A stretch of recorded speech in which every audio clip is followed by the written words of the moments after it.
Hi. So as a novelist, a big part of my job is to look over my life and ask questions. And then I take that truth from my own personal experience and I apply it to my craft, which doesn't mean that I, take the true action of what happened to me and apply it to fiction, but you take the emotional truth. And you do that by asking these questions. And one of the questions I looked at, and one of the parts of my life I looked at, was when I was 18 years old, I wanted more than anything to be in a fraternity. I mean, my parents were like, dude, why do you want to, my dad, who's a scientist, was like, why do you want to wrench your friends? Like, why do you want to do this? I just really wanted to do it. And so I pledged a fraternity. And to be quite honest, I didn't really understand the whole pledgeship thing. I didn't understand I'd pay thousands of dollars in dues, and I was going to be someone's servant. That's not my puke. I'm not cleaning that up. That didn't go over so well. That's a little secret. If you're pledging, that doesn't go over so well. And so one night, a burlap sack was put over my head. I was taken out into the tall, piney woods in North Louisiana. And when the burlap sack was removed, there was a huge bonfire and about 50 drunk actives that were really, really mad at me. And they were going to teach me a lesson that only busted lips and bloody noses could teach.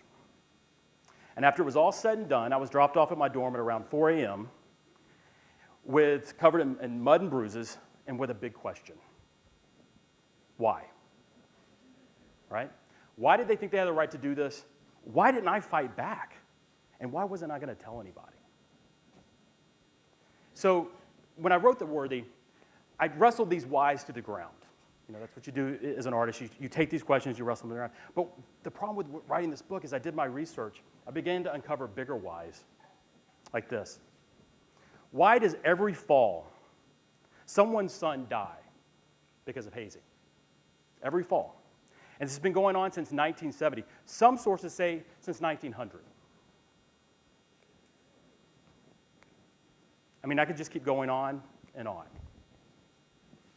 And the other question I have is, why is this spreading? It's not disappearing.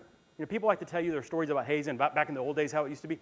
This isn't going away. This is spreading. This is in India, huge problem now that they have colleges up and running. So why? Ask the question why. And a lot of people will just say, that's boys will be boys. Accidents will happen, right? And these are traditions. These are traditions that turn boys into men. As stupid as they are, as cruel as they might be, they turn boys into men. Sometimes great men. But as I ask why and as I answer these questions, I can tell you this: that these men were not great because of hazing. They were great despite it. And that's one of the things I think we can mix up. And that's one of the beliefs that we mix up when we think about hazing, is that the brotherhood isn't built by that. It's built despite that. So I continue to ask the question why. And a lot of people like to answer it with, it's biology, right? This is not biological, it's cultural. And the way that we disrupt that is by asking why. And in 3 minutes, I can't solve this for you, but I can give you the tool. You have a soul, use it. When you hear the why popping up in a situation, ask why. Demand the answer, and use your soul. Thank you.